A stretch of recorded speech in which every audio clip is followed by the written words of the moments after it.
예, 안녕하십니까. 정 본부장입니다. 오늘은 좋은 얘기인지 우울한 얘기인지 모르겠지만 이웃나라 일본에 대한 얘기를 좀 하겠습니다. 일자리가 많은 일본, 취업 내정된 대학생이 65%가 죄송한데 다른 데를 가겠다 이렇게 얘기를 한답니다. 대한민국 청년들이 봤을 때는 참 부럽기도 하고 정말 이게 가능한가 이렇게 생각할 수 있을 것 같은데요. 어떠세요? 일본이 고령화로 인해서 우리나라보다 고령화가 빨리 왔는데 그거 때문인지 덕분인지 사람들이 은퇴를 대거해서 자리가 지금 비고 있잖아요. 저희 입장에선 정말 솔직하게 부럽기도 한데 우리나라는 그 와중에 정년까지 2년인가 3년 늘렸으니까 더 암담하다고 생각해요. 그러니까 더 대비가 된다고 생각해요. 이웃 나라니까. 그러니까 이게 사실 격세지감을 느끼는 말입니다만 제가 이제 취준생이었던 때가 이제 99년도, 98년도 이랬을 텐데 그때 제가 2000년 됐을 때 일본에 이제 첫 해외 출장을 갔었습니다. 그때 가서 이제 일본 청년들을 보면서 제가 돌아오면서 했던 얘기가 뭐냐면 일본은 끝났다라는 생각을 했었어요.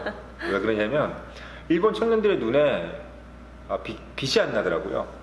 너무 다 죽어 있어요. 너무 힘들어하고 취직이 안 되고 편의점 같은 데 가서 이제 일을 하고 같은 나이에 사람들이 그리고 너무 이렇게 사람들이 디프레스 돼 있고 그런 모습들을 보면서 한국은 정말 내가 좋은 나라에서 태어났구나 너무 감사하다 이렇게 하면서 아리따고항에서 비행기를 탔던 기억이 납니다.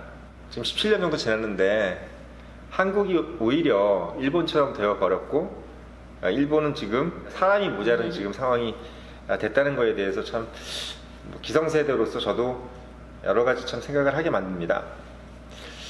여러 가지 이유가 좀 있는 것 같아요. 근데 제가 봤을 때는 이게 단순히 이제 방금 얘기했듯이 인구 절벽 네. 그리고 이제 인구 고령화가 이제 사이클이 돌아가서 일본 같은 경우는 이제 좀 숨통이 튀어졌다.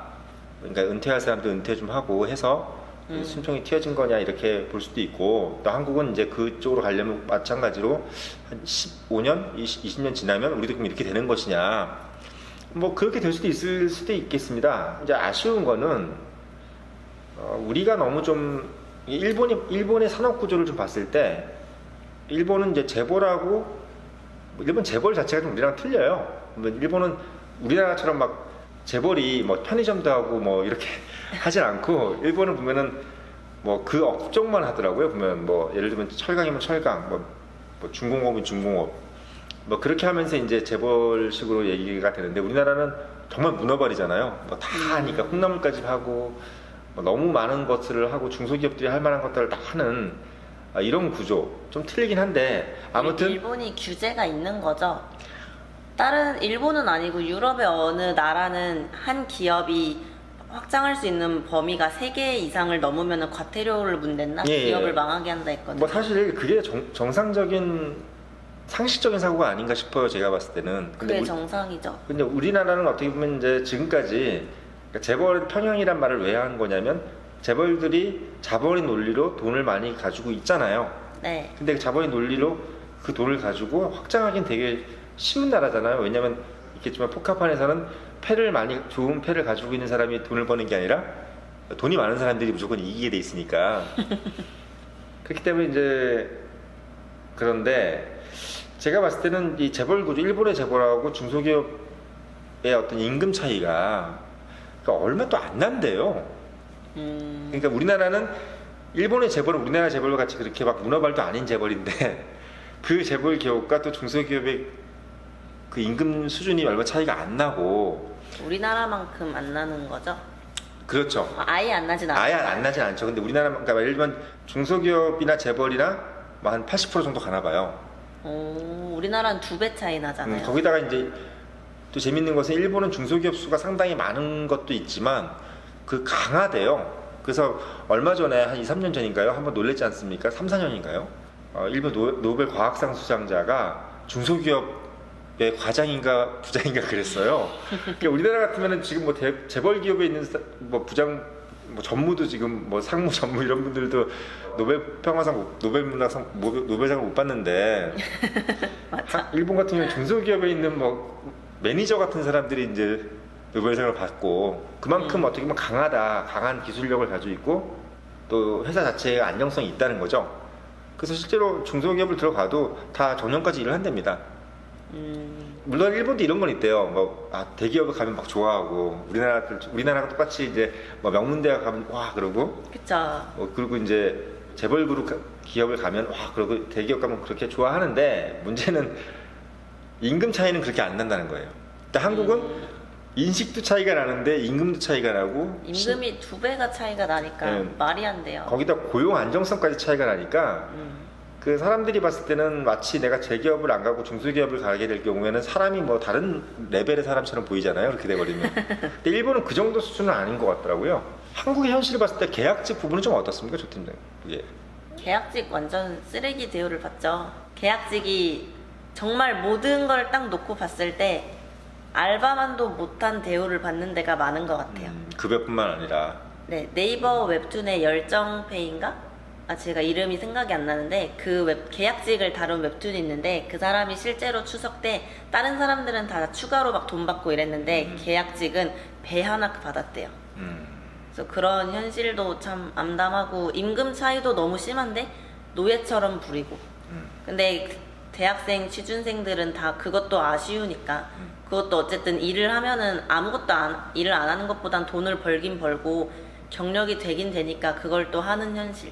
기업은 이용하고 그게 너무 암담한 것 같아요. 사실 저도 한 20년 정도 기업에서 근무를 하면서 좀 느꼈던 것들을 특히 근래에 느꼈던 것들이 뭐였냐면 요즘 회사가 이제 대한민국 기업이 직원을 많이 안 뽑다 보니까 계약직을 많이 뽑았습니다.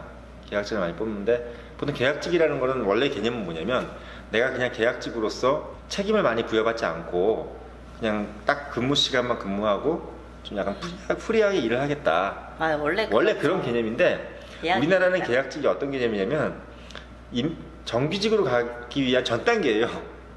그러니까 맞아. 계약직이 오히려 더 10시까지 11시까지 일을 하고 정규직은 6시에 칼퇴근을 시켜요. 금융권 같은 경우. 그럼 어떻게 보면 정규직이 오히려 10시, 11시까지 일을 하고 계약직은 칼퇴근을 하고 만약에 계약직이 더 오래 초과 근무를 하게 될 경우에는 초과 수당을 줘야 되잖아요. 당연히 나는 이렇게 편하게 프리하게 일을 하기 위해서 계약직을 한 거니까. 근데 우리나라는 반대가 돼서 계약직 중에서 계약직이 10명이 있다. 이번에 10명의 계약직을 뽑았다 그러면 내년에 1명 정도의 정규직이 있다. 그러면 그 1명을 잡기 위해서 10명이 12시, 1시까지 일을 시켜도 직소리 못하고 일을 해야 된다는 거예요.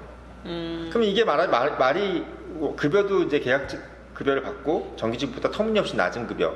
일본은 사실은 좋은 게 계약직과 정규직의 급여 차이가 또 얼마 안 나요. 일본은 정말 얼마 안 나요. 네, 정말 얼마 안 나고 진짜 그 원래 본연의 그 취지. 이제 계약직은 왜 계약직을 하기로 한 이유가 있다. 심지어 일본은 계약직이 더 많이 받아요. 언제 잘릴지 모르는. 그렇죠. 오히려 리스크를 그런 거에 대한 배려를 해주는 거죠. 그러니까 한국 같은 경우는 모든 게 다 안 좋아요. 지위가 안 좋으면 급여라도 좋아야 되는데 지위도 안 좋으면 급여도 안 좋고 인식도 안 좋고 처우도 안 좋고 복지도 안 좋고 싹 다 안 좋아요. 모든 게 하나 좋은 게 없어요. 이렇게가 아니고 기하급수적으로 안 좋아요. 그러니까 말하자면 뭐냐면 좋은 사람은 다 좋고 안 좋은 건 다 안 좋아요. 이렇게 되다 보니까 이 사회 자체가 밸런스가 안 맞는 거예요. 이러다 보니까 당연히 청년들은 어쨌든 간에 좋은 데를 가고 싶지 않겠습니까?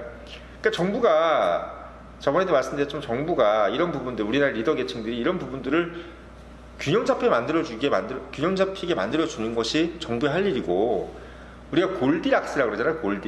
골디락이 뭐냐면 북을 저어주는 거 있죠. 골디락스. 그러니까 딱 먹기 좋은 상태의 죽을 얘기하는 겁니다. 골디락스. 짜로 이걸 눌지 않게 이게 국솥을 저어준다. 그 왜 그러겠어요? 누구나 다 국솥을 만약에 밑에 다 타버리고 위에 조금밖에 안 남으면 먹을 수 있는 사람들이 많이 없잖아요. 그러니까 리더라는 것은 그 국자를 저어주는 사람인 거예요.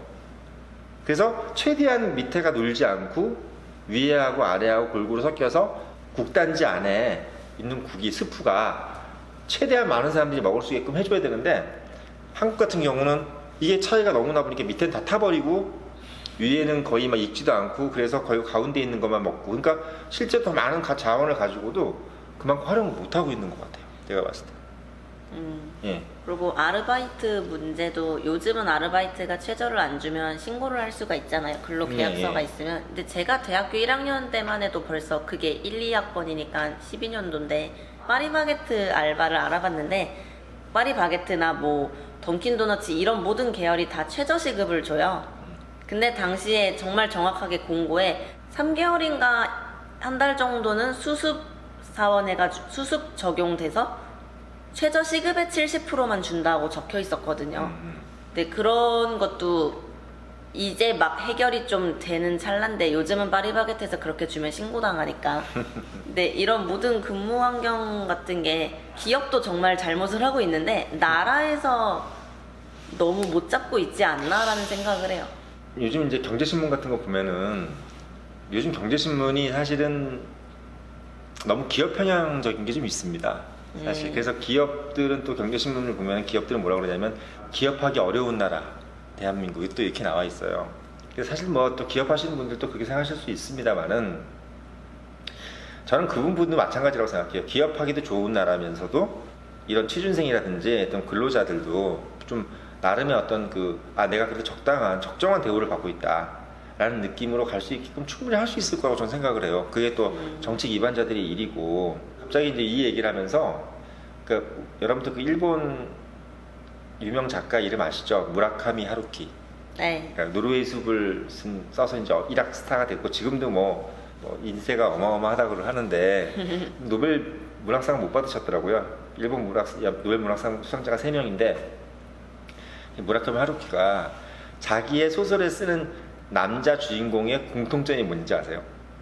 보면은 이게 무라카미 하루키는 약간 아주 럭셔리하진 않지만 뭔가 좀 그래도 소설 주인공을 상당히 좀 남들이 봤을 때 좀 저렇게 살고 싶다라는 정도의 사람을 항상 주인공으로 삼아요. 네. 근데 아주 뭐 잘 나가는 사람은 아니지만 대부분 이제 도시의 소심이면서 전문직을 가지고 있지만 그 전문직이 계약직이에요. 대부분.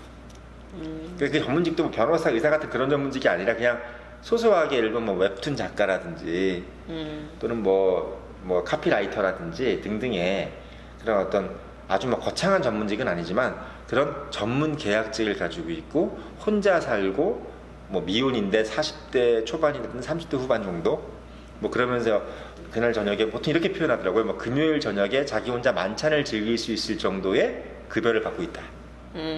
계약직인데. 그러니까 일본에서의 계약직은 말 그대로 내가 그냥 편하게 살고 싶어.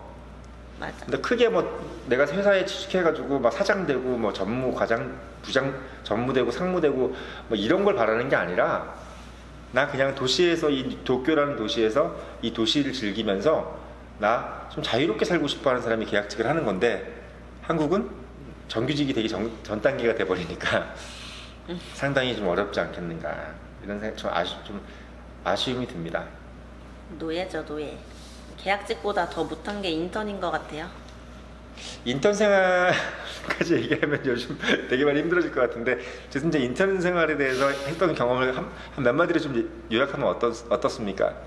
저는 다행히 근무 환경이 정말 좋은 데를 가서 칼같이 6시에 나가고 딱히 늦어도 뭐라 안 하시고 조금 중간에 쉬어도 뭐라 안 하는 정말 좋은 소프트웨어 회사를 갔는데 일반적으로 친구들한테 듣는 회사들은 참 뭐 이거 해라 뭐 이미 그러니까 영상 편집을 하는 인턴을 뽑아놓고 영상 편집을 아무것도 모르니까 거의 뭐 완전 방송국급인 거를 요구를 하는 거예요. 심지어 막 4시간 주고 그런 친구가 황당해서 아니 이거는 전문적인 직원을 불러도 4시간 만에 되지 않을 건데 나 같은 대학생 인턴 불러서 그런 거 시켜버리니까. 근데 나중에는 그냥 못하는 거 아니까 안 시키긴 했는데 인턴에 대한 인식, 그러니까 인턴이 월급 자체를 뭐 최저보다 못 받는 인턴도 있는데 그런 애들한테 요구하는 그 이상의 능력, 그리고 알다시피 기사화도 많이 됐던 건데 대기업 인턴들은 인턴 중에서 몇 명만 이제 정규직이 되니까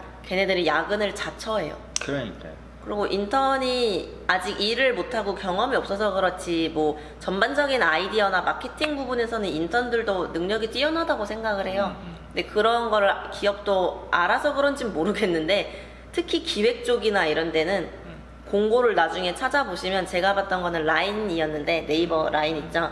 거기서는 아예 6개월 기획 인턴이었는데 정규직 전환 검토 없음. 아예 그렇게 빨간색으로 적어놓은 거예요. 근데 너무 황당하고 와, 저렇게 당당할 수 있나? 6개월이면은 휴학을 하고 할 수밖에 없는 인턴이잖아요. 뭐 그렇죠. 2개월이면은 방학 때 잠깐 한다 치는데 급여는 이제 최저시급 정도로 줬는데 그런 거 보고 인턴이 계약직도 심각한데 인턴은 더 심각한 것 같아요. 나라에서 규제를 해야 돼요, 인턴. 예, 오늘 뭐 일본, 이웃나라 일본 얘기를 하면서 우리 청년들의 현실에 대해서 좀 짚어봤는데요.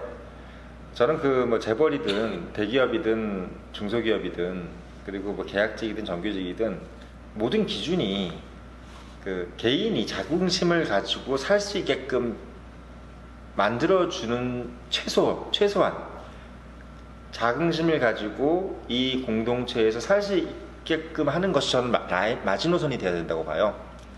그래서 최저시급이든 그게 뭐 최저임금이든 그런 부분들이 그리고 계약직 임금이든 정규직 임금, 그러니까 우리가 상식적으로 봤을 때 이건 너무하다라고 하는 것을 빨리 고쳐나가야 돼요. 그리고 내가 계약직으로 일을 하더라도 정규직과 차이가 80% 이상 그러니까 그게 20% 이상이 난다는 거는 인간의 선량한 관리자라 그러죠. 우리가 아담 스미스가 얘기한 선량한 관리자의 심정에서 봤을 때 그거는 아닌 거예요.